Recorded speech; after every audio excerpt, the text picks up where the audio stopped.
It's easier to pastor people you don't live with across the world on a phone than the kid sitting right in front of you that will not stop watching porn. You've met 39 times with him. I would rather fake coach and fake pastor the kid that lives 3 states away, and we do a 30-minute, I was pastoring my digital disciples today. No, you're not. You're building an online platform. You're avoiding actual discipleship. You're avoiding actual pastoring. Welcome to the Future Leader Podcast. Welcome to the Future Leader Podcast. So glad that you're here today. Joined with one of my all-time favorite people. I've said that for only 2 of the guests so far, because my all-time favorite podcast guest on this exact episode. But this is a real one. I got to give the backstory. He was in bed probably this morning, kicking it with his wife when he got a phone call from. I was asleep. You were. He woke me up. Good. He was seeking the Lord. Yeah. And I said, hey, we had someone get sick for our conference tonight. Any chance you want to come to San Diego? And next thing we know, he just showed up here. And we're here. Absolute savior of the moment. So we are joined by the lead pastor of Rose Church in Portland, Oregon. I got to say, as a father, a husband, and one of my personal favorite preachers on the planet. Make some noise for Andrew Damazio, everybody. There's nobody here. Everyone clap. Portland, Oregon to San Diego. How are you feeling? You just got off a flight. Got off a flight, went home, watched the Mariners game for a bit. Oh, wait, what's going on? Right now, they're tied 1-1. I know it's the score right now, but Lord, please. It's been a rough couple games. Got off the plane, went to the hotel, and came here. I love it. So pumped to be here. We've said the goal of this podcast is to convince every young leader to not plant a church. That's the goal. Don't do it. Wherever you're at is better than what you think where you want to go. I promise you right now. The amount of people that will call me or DM me like, hey, bro, I'm really praying about planting this church. Who's going to jump on a call? I'm like, for sure. We jump on a call. Within an hour, they're like, I think I want to stay with my job. I actually think I have it pretty great. I'm like, yeah, you have other people's money and the budget and the building, and you have your leaders covering. And dude, stay as long as you can. It's amazing how quick it is to talk people out of planning a church. So what's it like? And I'll just tell a few stories. They're like, all right, wait. I don't think I want to do that While anymore. We're on this, I don't want to bless it. I have to say this. Rose Church, one of our good friends, Jake, he's here right now. He called me this week when we do church. He said, the greatest church in America, greatest church he's ever been to. And I believe it because you've told me some stories of some early day stuff. Just to kick the pod off, talk to us about the knife guy. Do you remember this? This is one of my. I probably regurgitated the story to like 10 people since that day you told us about it. Your church planning. Maybe give us a backstory. So we're church planning. It's the first year of the church. We are downtown Portland on the east side. We know Portland very well, and for somebody for anyone that's listening that knows Portland super well, we're on the east side of the city. And it's a really conservative area. Very conservative. It's the same as pastoring in Texas in the South. It's totally the same. We're all doing the same thing. And we are renting because Portland will not rent churches, rent anything. And the only, which is hilarious, the only place that will rent us, that will let us rent for church is the largest gay bar in the city. Okay. They host a bar. It's called Blow Pony. That's a real name. And they're in there every Saturday night from 11 till 5 a.m. And then we would get in there at 5:15 and switch with them. They would leave. We would walk in and we would deep clean and starch the entire building, set up for church. And pray over it. And pray and anoint everything with oil. And then we'd do church, 3 services in the morning, 1 at night. We'd be there from 6 a.m. to 9 p.m. And that's what we did every Sunday. And so one of the nights, because Portland, in the winter, it gets pretty dark, like at 4:30. And we had a 5 p.m. service. So it's already like pretty pitch dark. And the boss is what's called the Bossa Nova. There's one little door in, and it's 3 flights of stairs up the venue, another flight to kids. So it's not a building you church plan in. Right. And so I'm at the front door greeting everyone. I hear the band like clicking off like upstairs. I should probably get in there. And this dude walks up who has nothing on except boxers, is covered from head to toe in tattoos. All you can see is like the whites of his eyes and like his hands, and like he's covered in tattoos. And has 2 knives and 2 box cutters like tucked behind like his boxers. And I go to grab him or shake his hand, and he runs in the building and just runs up the stairs. This kid's got as fast as he can. And I'm like, all right, here we go. Like this is like someone's gonna die tonight. Like legitimately, I'm thinking like this is how it goes. So I get up there and the band's going, and now I can't find him, right? Because there's hundreds of people in there. I can't find him. So I go approach him, and so I finally find him in the corner. He's like just sitting there staring at everyone. So I finally find him. I go approach him. He's like, yeah, don't touch me. I was like, hey man, my name's Andrew. He's like, I'm here to do what I want to do. No one's going to stop me. I was like, all right, man. So like, I go up to the front and like I'm talking to a few leaders where we're Did watching. you got like security or anything? Yeah, we had security, but you know, they're one of them is on the other side. And it's like, he's already in there now. So like, what do we do? There's women and children, hundreds of people. Like, what do we do now? And so I get up to the stage and I tell everyone to sit down. And then he walks from the back of the room straight down the aisle toward me, like briskly. And I'm like, all right, I'm gonna have to kick this dude in the face. Like he's gonna jump on stage, like, and again, it's important. A lot of people are armed. And it's like, I see like guys like moving around. Like you can see the like fluster in the room. And he walks straight up to the stage. The stage is probably 4 feet high because it's like a venue. And he sits right in front of me and then lays out his 4 knives like in front of him and then starts stretching. Like this is like a movie. And then I start preaching and I see like 6 officers that are lined in the back.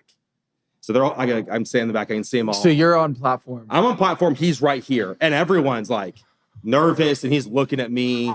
And so I preached for like 9 minutes. I'm like, all right, everyone, we're just going to go back into worship. So I get the band back up there. And I just look behind me. I was like, play as loud as you can. Because I know he's going to freak out. And so I go in the back to the officers. Just the drums. Yeah, just the drums. Just the keys. Let's have a synth for a bit. And I go back to the officers, like, what do you want us to do? Like, obviously, he's trespassing. You've asked him to stop. He's armed. Like, what do you want us to do? And I was like, I don't care what you guys do, but you have to get him out of the building. Like, if you can get him out of the building, you guys can take him, do whatever you want. But, like, he needs to get out of the space. Like, fine. So, like, the band is, like, pelting those drums. And they, like, come up and, like, there's 6 officers. And they grab, like, arm, foot, and, like, lift him up and just carry him out on their shoulders. And he's screaming. No. And they carry him out and they take him outside and they let him to the Lord. Let him to the Lord, and now he's one of our staff members.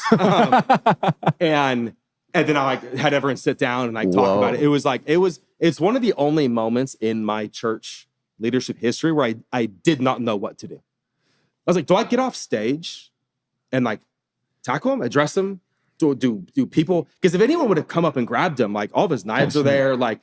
I did not know what to do. So I love this story. Well, glad no one was hurt. I love this story because in the zeitgeist of like church planning and in the, with how I think even my parents who planted this church was like, dude, you haul a dream and one person sponsoring you, like $1,000, you figure it out. You know, now it's like incredible resource, all this stuff. And then you still have so many guys who are like, they feel called to, Franklin, Tennessee or Dallas, Texas or incredible places. I wish. No, incredible places. I think one of the things that draw me to you, I'll shout out Fillmore Bold, some friends of ours that just like chose to go to cities where it does not make the most sense when it talks about being safe, comfortable, all those things. I'm a big fan of like, I think if your life's too comfortable, you might not be following Jesus, right? He's calling you to go. Yeah. So you are not only planning a church in a difficult city, but you are also seeing absolute revival move of God take place there. And I'm not asking you to brag on it, but like talk about a little bit your mindset, pastoring, shepherding, preaching in a very post-Christian, like COVID in Portland is different than COVID really anywhere else. Yeah. You know what I mean? Like you were navigating different things. The political climate in Portland is different than anywhere else. The context you're reaching is different than anywhere else. Yeah. Talk about like what it's like for you pastoring there, some things you've grabbed that could be helpful for someone. Yeah, it is. And I think, pastoring in Portland's not Texas. It's not Nashville, Tennessee. It's not Dallas. It's not, these major, not even just Republican, just major Southern Bible Belt minded churches. Like Portland's one of the most progressive cities in America, probably top 10 in the world of just like, we're not just liberal, we're wildly progressive. And what, the whole keep Portland weird and all that stuff. It's a different political climate. I remember one time, like during COVID, I was at a pastor's thing and we were talking about COVID and the whole panel was supposed to be about how did we pastor through COVID? And it's me and a guy from Seattle and some like progressive cities. And there's a guy from Idaho on the thing. And we're all going through like how pastoring COVID was. And he goes, we didn't have COVID. We shut down for 2 Sundays. Yeah. And we were back at it. Yeah. We were shut down for a year. I didn't see someone's face in our church building for 12 months. That's just shut down. Then we were at 50 people and then 75. So like it took a bit. So pastoring that city is different. And I think certain people are built for it. Like I'm trying to, go to the darkest places with the light. Yeah. I'm not trying to go where the light already is. I'm trying to go to cities that I'm not trying to have transfer growth. Yeah. And just disgruntled Christians from the big church down the road that can just join me because I'm the new thing. Like actually trying to, Colossians 1, transfer people from the kingdom of darkness to the kingdom of light. Wow. And there's a lot of people in the kingdom of darkness that live in Portland. And so, pastor that city has changed everything, how I view about ministry, about preaching, about leadership, just because of the political climate, because of people that walk in the room. And Portland, like in New York, like in DC, like some of these like major metropolitans, is a very educated city. Yeah. I can't remember the percentage, but the amount of people that have a master's in Portland is one of the highest cities in America. It's a very like educated, intellectual, well-read conversation city.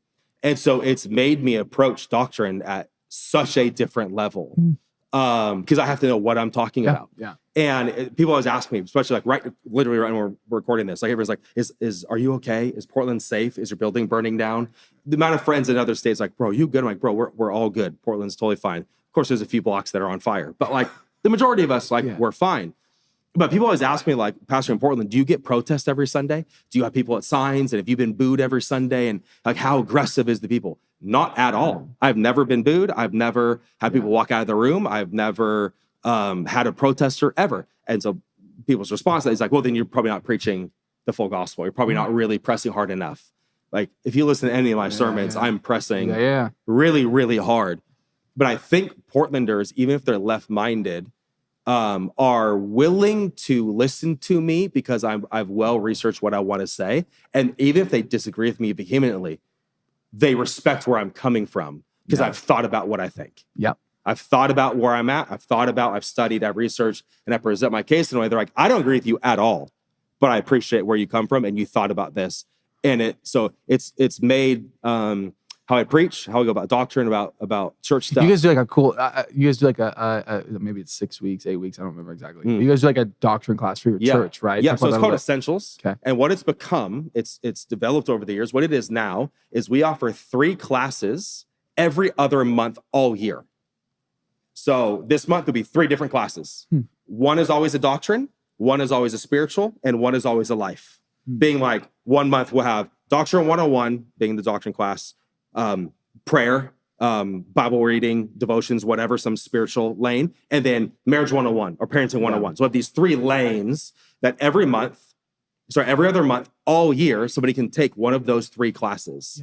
And we've had 2,500 people take a class in the last 24 months. Let me contextualize this for a youth pastor. So what's funny about it is like even stats would show us the average like 15-year-old, even in Texas, is not coming into church with the same biblical literacy background, especially like kids now, millennial parents. Dude, it's everything. Like duty-based tithing is not a thing anymore. I don't know anything about it. Like even like basic understanding of like what's the New Testament, Old Testament. Who Moses especially, is. Especially like in a context like we're at where it's pretty post-Christian and very wealthy and like kids are coming in like I have no idea what we're talking about, but this is cool. Talk to me a little bit about then preaching, because there's like this thing I've seen a lot, and it's usually guys from different parts of the country that are like so loud and clear, and they get upset with people who maybe aren't as loud and clear about certain topics or political beliefs or whatever. I think we'd all probably agree on the same thing. But when you're preaching to a crowd, I was preaching in somewhere in Michigan this last week, and the whole crowd, the second you say anything that sounds conservative, like stands up and erupts, right? And I'm like, I'm not used to that, you know. But you're preaching every week to people who that's not necessarily their. So it's you have to be tactile, you have to be really targeted. Sermon prep for you to your context. Bring us into like a week a little bit. How you crafting series, how you crafting what you're preaching each week. Where you're preaching to minds that aren't necessarily like bathed in the Bible since they were a kid. Not even bathed. Like they're like, if I go like, hey, we're gonna talk about Joshua today. Like, who's Joshua? Or even if I say in a sermon, oh, we all remember the story with Moses. They're like, no, we don't. So I was talking to a friend of mine who preaches in the South, and he said a bunch of stuff on stage during announcements and offering and assumptive Christian language. And he got off stage. I was like, what a privilege that you have to use assumptive Christian language, and 92% of the room knows the joke about Moses, the joke about Joshua. It's my biggest pet peeve with youth pastors is when they talk to a group of teenagers and they're like, "Oh yeah, you're like, no, you all remember the Red Sea? They're like, no, Yeah. I don't. I'm being raised by lesbians. You're such a Deborah that right hate now. church. They're like, who's Deborah? Yeah, who's Deborah? Like, is that your weird aunt? Yeah. Like, I'm being raised by lesbians that hate the church, or my dad is mad that I'm even whatever. So it's such a privilege to assume those things. So there's a great quote by Saint Jerome in the end of the 3rd century, who translated, I don't know if those who don't know who Saint Jerome is, Saint Jerome in 384 is the first person to translate the Old and New Testament into Latin, which we now call the Vulgate. Mm-hmm. And so it's a massive historical church figure. And he says this, I think it's a great quote. He says, preachers should be able to teach the scriptures where babies can swim without fear of drowning, and theologians are aware they'll never touch the bottom. It's both ends. So good. Like, you should be able to preach to a baby Christian that literally doesn't know who Moses is, and they are taking stuff away from the sermon and not fear that they're drowning in Christian doctrine. Like, I don't know what we're doing. Oh, I could feed a baby and I can feed a theologian and remind them you're nowhere near the bottom. You should be able to teach to both ends. And that's hard. Brilliant. That's really difficult to be able to do that, not just in a lifetime, in a sermon, knowing that Sarah brought her incredibly angry 13-year-old and 18-year-old that doesn't want to be there. And then the dude that used to be an elder at the church down the road, who's now a bit jaded. And like, I've heard this sermon before. Like, you have both in your room. And so for me, I try to, in every single sermon, while I'm studying through points, I try to picture faces in the room that are listening to me. Very good. So I will say a comment in my mind that I'm going to say in my sermon. I go, if I'm a single mom, how does that hit me? Probably not well. So I have to change. If I'm black, if I'm white, if I'm a male, if I'm a female, if I'm rich, if I'm poor, if I'm a college student, if I'm an 82-year-old mother, if I, whoever I am. So I'm trying to think through these faces that will be staring at me while I say this point or this story. So the rich dad loves this point, but the poor single mother is like, yeah, this sermon no longer has anything to do with me. And I lost somebody because I did not think through the faces staring at me. And how many 25-year-olds are thinking when they're prepping, how is this going to be seen on like a reel or something like that? You know what I mean? And like, that's one of our mutual friends, Judah Smith, says, he's like, most preachers are now creating sermons for other preachers. Not the people in the room. So they're like, okay, I'm going to hit this point. This story's going to get them to their feet. We're going to tag that clip, and Ben's going to see that clip and know that I can preach well. And if I can get Osteen to retweet this, or if I can get TD Jakes to comment, or if I can get some of my preaching heroes or whoever to see this clip, and too often we're not actually preaching for the people sitting in our rooms. We're preaching for the youth pastor down the road to remind them I'm a good communicator as well. And so we're not even writing sermons and preaching for people in our rooms anymore. I just don't think we have enough people in our rooms and lives that make us think differently. So I'm in my master's program right now. I'm doing a 4-year program in 2 years. Horrible idea. But one of the lessons in this canonization class that I just took a few months ago, it was a wild 1-hour lesson in this class. It was all about how physically disabled people should read the Bible. So what about all the verses about stand? What if I can't?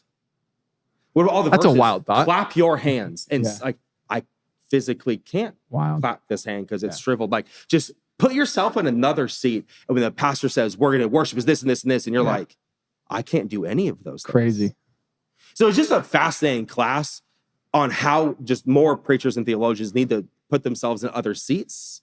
So that when we say things, we're thinking through like, and it's not pandering. It's not pandering or softening truth or, you know what I mean? Like, I think that's always you gotta be bold, you gotta be straight. You know what I mean? And I'm like, yes. But also I think guys who are that confident aren't spending time with, I was just talking to some guys last night and I'm like, man, there's a guy who's here right now whose dad pastors a Hispanic church, all Spanish speaking, who ICE showed up at their church to the office. So I go, you have to have grace and you have to have a theology big enough to go, you can understand why certain people are frustrated with this. While at the same time, and as a communicator preacher, knowing your context matters. Shout out Pastor Chad. Like, he was talking to me a little bit about even the last couple of weeks with Charlie Kirk and everything going on, in how it goes in LA versus how it would go over in Dallas, Texas. Oh, yeah. And in the different, but it's understanding your context. It's knowing who you're preaching to. Yeah. It has it, like, just to be honest, I think people go like, yeah, but I'm trying to reach like, like I want it to be like global. I want it to be big. Yeah. Wouldn't you say like the greatest communicators and preachers just crush locally? And That's it was why just they recognized globally because they crushed locally. and guys are trying to skip So, that step. Yes. Okay, then let's transition. They this in. love that stuff. Give me your cringe takes on Gen Z leaders who are how old are you again? 37. 37. So, 38 you're months. yeah. Okay, so I'm So much older than you. you're 10 years older than me. Yeah. So I'm the last stage in Gen Z. I'm the second to last age in millennial. So Okay. millennial stops at 40. Okay. So I'll be 38. So I'm Yeah. the top of millennial, almost Gen X. Okay. So you and for those who don't know, you are very well studied. You have exposure to church on very, very high levels because of your family, because of what you've grown up in. You have been around a ton of leaders. Pastors' kids are in general, Yeah. right? So you've seen every end of the Good, spectrum. bad, and different. Talk to me about my generation. Things you in millennials, things that just bug you that you wish we would figure out. Things that you're like, hey, stay clear of this. Like preaching to the screen, not people. Like handles like that. Yeah. You see these preachers that like most of their sermon, they're staring at a camera, and you can see when they go like this to the other one, it's because they're getting clips. They're not even looking at the people in front of them. You can tell as they're like staring at a camera, and then they change this way and then spin around to this one. I'm like, you are literally filming a TED Talk that you want to get filmed, cut up, and delivered on a social clip. Like, it bothers me so much. I think one of them, just my personal opinion, is how extreme illustrations have gotten. Okay, talk about it. Water on stages and boats on stages. And I saw a clip the other day. A pastor built a roller coaster that went around the stage and up and around. And I showed my church that. I go, if I ever do this, cancel me as your pastor. If I ever do an illustration like this, take the church from me. Like, we've gotten so extreme with these illustrations that, let's talk about it, like, costs money. Yeah. Like, it's Tithe dollars. Some Tithe dollars, and some of them being like, I'm sure 100, 200 grand for some of those illustrations. Like, we're not talking about like a bowl and some water and I'm going to mix it and I'm going to have like, oh, cool. But like, we're talking about productions of illustrations. I think it's because when you are not well read and not well studied, you have to fake it somewhere or the other. And I think if I can only give 7 actual good thoughts, but have a 50-minute illustration story, you thought I spoke really well because I wowed your mind. I think the clapback though is Jesus told a lot of stories. And I'm in for stories. Hey, here's a fig tree. A story's not an illustration. Yeah. I'm doing a sermon at Rose right now through the parables. Like, I'm in for illustrative stories.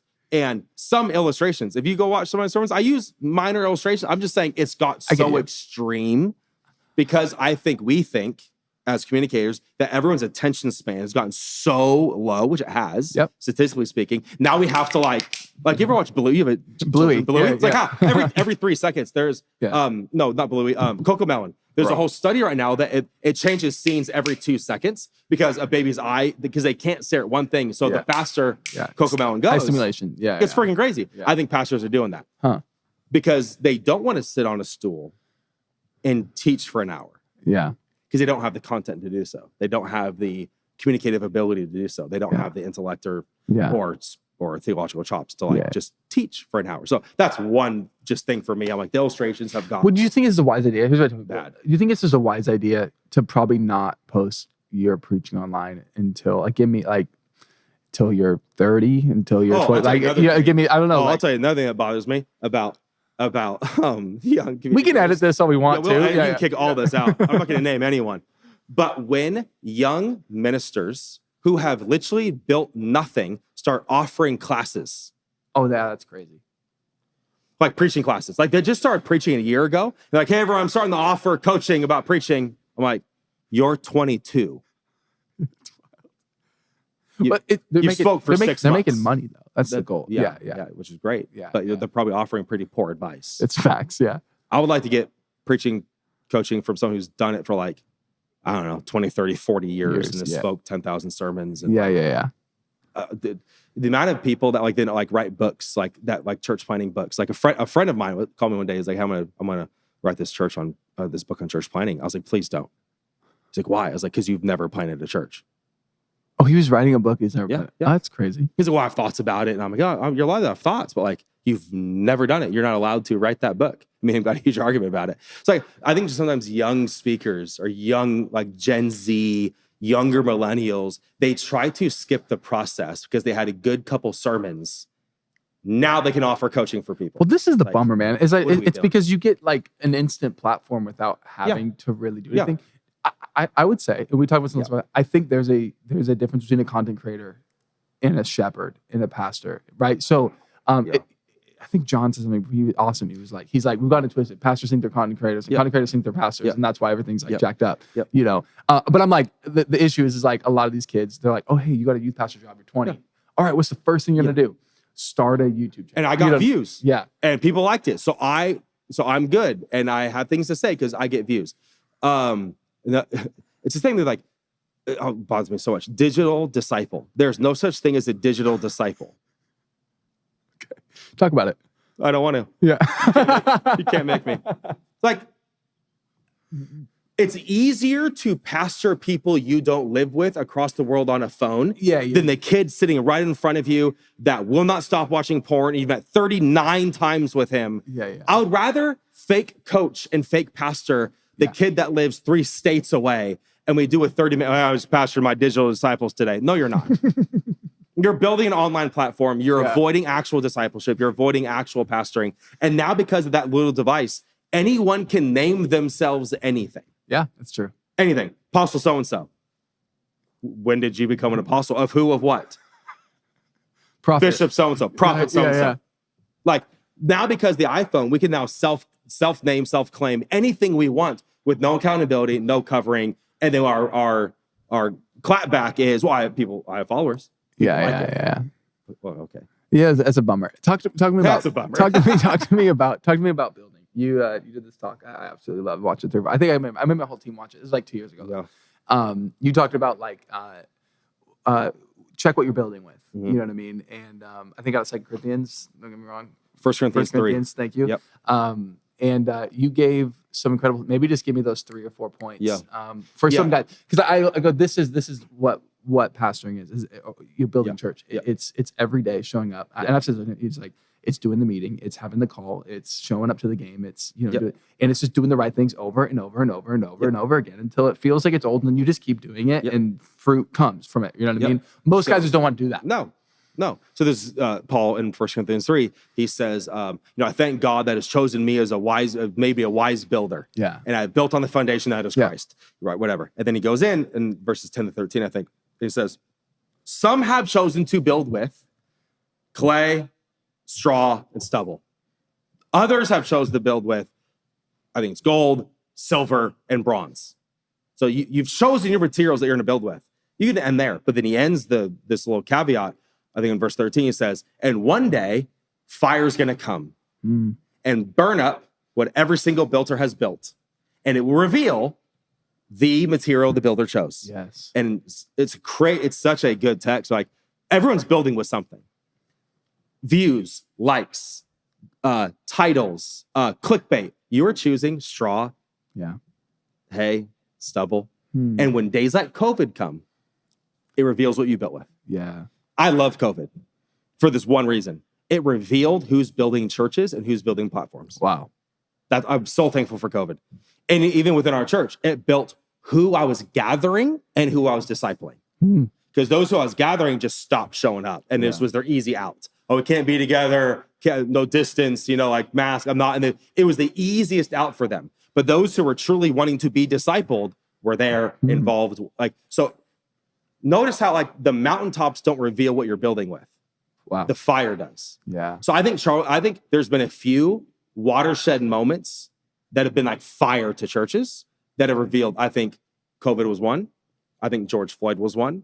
I think Trump winning in 2016 was one. Yeah. I think Trump winning again was another one. I think Charlie Kirk was one. I think that these been, at least in America, where we're watching this, but in these little contexts and in Western cities, it's been these little fire moments on what's going to happen. Did you mention Charlie? Did you not?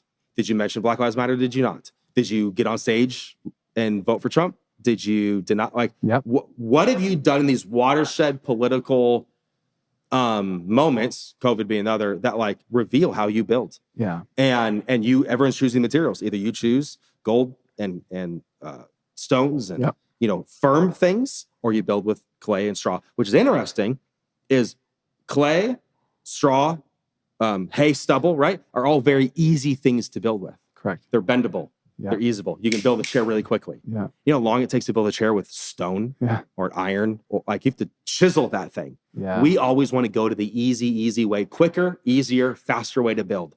What's not fun is doing the same thing with a hammer and a chisel every weekend, every Sunday, every Monday, every staff meeting, like over and over and over and over. I'm gonna do it next week, and then you wake up one day to an amazing church. Wow! You wake up one day to the best youth ministry. Like, and it was like, I don't know how this happened. I do. Yeah. That dude's been hitting that chisel. Day in and day out for years. Yeah. And then there's these flash moments. These these things grow and blow up, and then they're gone in a year. Yeah, they're gone in 5 years. Like, what happened? They chose their things to build with. Yeah. And so I think just some questions. I think from that sermon I asked, I was like, number one, are we building upper rooms or concerts? Yeah, very good.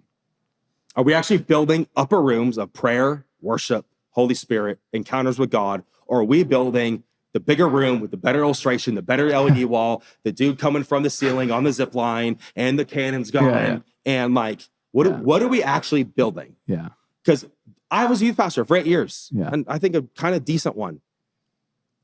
You can get kids in the room with the cannons and the sports guys and the huge thing. You can get kids in the room. That does not keep them in the room, though.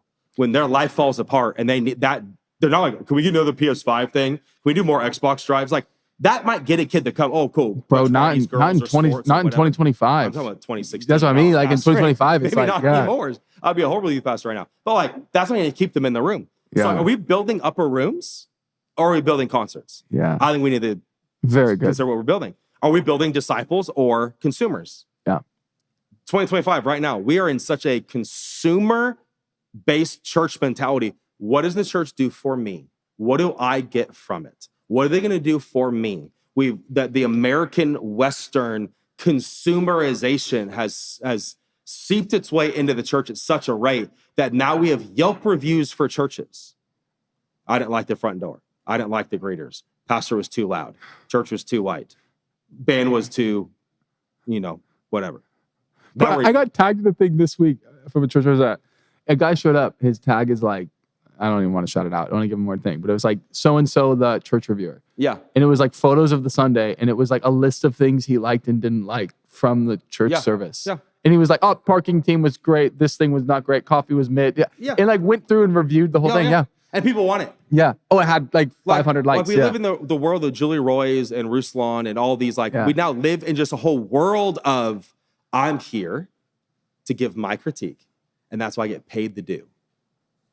Like, what are we doing? It's such a consumer-driven world. Are we building actual disciples? Are we building big rooms or communities? Not the same thing. We can have more kids in the room and more people on Sunday and like bigger venues. Are you building community though? Like actual Acts 2, life on life, friend on friend, heart on heart. Are we just getting bodies in rooms? Wow. We can do that easy. Yeah. We can sell drugs. We can get pizza away. We can offer stuff. Like we can. Well, let's try to get 10,000 people in the room. Cool. We're offering X, Y, Z. Congratulations. You got people in the room. Like, but are we building communities, small groups of people? Just stuff like that. I think COVID moments, these watershed fire moments, I'm so thankful for. Because it makes you, it reveals what you're building with. Very good. Because you may be very, we're building well until fire comes. You're like, oh, I hired the wrong people. Wow. I had the wrong mentality. I put the wrong people on stage. We built teams incorrectly. We built staff incorrectly. We built the purpose of Sundays incorrectly. For instance, this last Sunday, like today's Friday, this last Sunday was my first Sunday back in 8 weeks. Wow. So I was out of the pulpit at Rose for 8 Sundays. And not just like out of the pulpit. I was not at church. I was in Europe. I was in Napa. We took a long sabbatical with my wife and my kids. I was gone. what typically happens is a few things. Number one, when the pastor says or is gone, church shrinks because people are there for them. Giving goes down. And typically, if a pastor is gone for more than 2-3 Sundays, they get a lineup of people. Yeah. So everyone knows. Yeah. Right. Back in my day, Carl's one Sunday, Bishop's a Sunday, Judah's a Sunday, Furtick's a Sunday. Right. They line their guys up. Yeah. So that they can miss 5 Sundays and the church is going to thrive. Right. We had one guest for the 7 Sundays I was gone, 8 Sundays I was gone. The rest was worship Sundays. Our staff spoke, or non-staff members, like my friends spoke. Yeah. And the church grew while I was gone. Wow. Giving grew when I was gone. And the church was awesome. Building with the right things. Because I don't need guests. Because I'm not building off guest names. Yeah. So these moments you have very good. Show you what you're building with. And it's tough. It's profound. It's a really tough moment when you think you're building well and the fire comes and you're like, oh, I've built wrongly for the last 2 years. Yeah. And you can course correct. Yeah. Or sometimes you can't, right? You spend 20 years building incorrectly. It's tough. So I think that's those 3 verses in 1 Corinthians are so profound. What materials have you chosen to build with? Because one day the builder is going to be tested and fire's going to come and it's going to show you what you built with. It should be a healthy fear of sobering. Man, I need to figure out what I'm building with. Yeah. Because it matters. Man, let me contextualize that for a youth pastor. Yeah. Showing up at a school every week, I think, is building with the right thing. You know, I think spending time weekly with your youth leaders and actually having them to your house and pouring into them and reading the Bible together, it's a good thing. Yep. I think more prayer gatherings and not just strategy meetings is a good thing. Build with that. Let's pull some straw and some clay in your mind. I like you're a senior pastor. I think Becky's a senior pastor. But you're one of the only few senior pastors we've had so far. Yes. If you were hiring a youth pastor, I think you're hiring a youth pastor, by the way, but you're looking for somebody. What are you looking for? Characteristic traits, like, because here's what's different. You have a kid who just turned 10, I believe. 12. My daughter's 10. But my oldest son is 12. My daughter, so they would be going. 10, they're in youth. He's in youth. Yeah. What are you looking for? It's nice for me because my best friends are the youth pastors. Oh, incredible! So it's nice. What I love about Jeremy and Roxanne, shout out them if they ever watch this. They're phenomenal youth pastors, especially with junior high and high school kids. For a couple reasons. I'm looking for, number one, a leader that is emotionally consistent with their own life and world. Yeah. Right? I don't want to hire the 19-year-old that's like, I'm moving, I'm staying, I'm getting married, we broke up. Yeah. I want to paint, I want to be an athlete. Like they're like, you can see they're like, they are not emotionally consistent. Yeah. They make decisions haphazardly. They're here, they're like emotionally consistent week in and week out, I think is a big thing for me. Like, because students aren't. So you are not allowed to be, because 13-year-olds are psychotic. Yeah. So you have to be the consistent one. So I want to be able to trust you with your emotional makeup. Yeah. If from a boss, if I ever have to wonder what version of you is showing up, we've already lost. If I have to think, like I hope the consistent version or the nice version. Yeah. If I ever have to think, I don't know which version of you is coming to work today, we have some problems. Wow. So I think consistency, emotionally, physically, relationally is huge for me. Second, energy is a big thing for me. Yeah. Like they're kids. Yeah. I don't want the like, hey kids, so we're gonna have a good day today, and hey, why don't you calm down? Like they're children. Like I'm not saying fake hype, but I'm saying they have to be wanting to like wrestle and chase and play and throw and stay up late and go to the games and like be a little crazy when the album drops. Whatever. It's like you there's an energy about what matters to me. Third, they're good with parents. Great. I don't want the youth pastor that like can't get along with kids' parents because like they're old and cringy and like I don't deal with parents. I'm like we're good with the 12-year-old. Yeah, they're not yours. That's someone else's child. So like they have to be emotionally, cognitively aware. Yeah, to talk to parents on a phone call. Very good. Hey, your son did this, and we need to talk about it. Hey, your daughter. Like they have to be able to deal with parents and adults.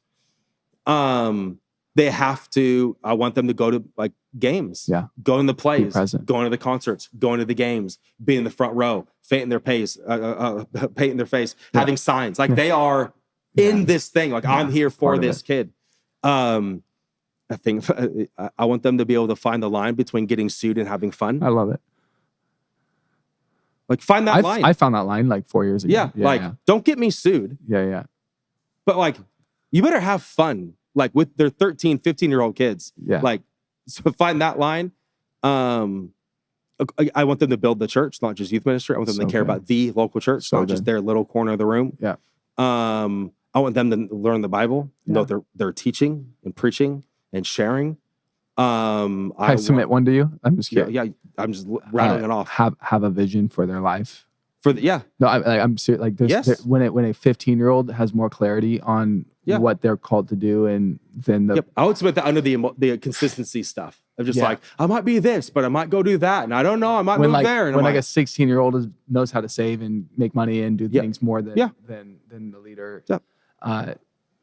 They've put a life together. Correct. They're not dating 9 different people in a year, and they don't have $50,000 of debt, and their car isn't held together by duct tape because they can't, afford, and they can't work anywhere else. Yeah. Big thing too. Like you can only work for the church. Like you have no other skill set. Yeah. To work in another organization. We're the only people that want you. Yeah. That's a problem. I want to like have to steal you from the 17 corporations that are begging you to work for them. When you're like, dude, thank you so much for hiring me, because no one else would. Or you feel called. Oh. Yeah. That's not good. So no one wanted to hire you but me? From Wendy's to Rose. Wait a minute. Yeah. Yeah, I love Wendy's, dude. It's kind of fire. It's kind of fire. My biggest flex in life is I've never had a Burger King in my entire life. That's my flex. Is that just like a choice at this point? At this point, like I just never had it. But you like Wendy's. I like Wendy's. What's your favorite fast food? Oh, In-N-Out, 1,000%. Okay, take that away. That's like every once a week. I had it today, but take it out. Fast food, I'm gonna have to say Chipotle. Like we rip Chipotle pretty consistently. Wow. Yeah, it's pretty good. Yeah, but those are kind of it. Are you a bowl guy or a burrito guy? Bowl. Yeah. Do you do the bowl with like the fork, or are you chipping the bowl? Depends on what mode I'm in fitness wise. Like if I'm really grinding, it's a fork. Great shape. But if it's like we're having fun tonight, chips. 100%. Well, you're in great shape. So. I don't know about that. Andrew, take your shirt off. This has been fun. This has been fun. We're clipping that. Hey, thank you for jumping in. I don't know how long we went for, but that was a great time. Can't wait to put more of these out. We love you. Thank you for doing what you're doing. Thank you for bringing inspiration to a generation. You're the best. I'm just trying to put everybody on Pastor Andrew Damazio because you're truly one of my favorite people in the world. So love you guys. Thank you for watching this. Stay tuned for more content coming soon. Peace. See ya.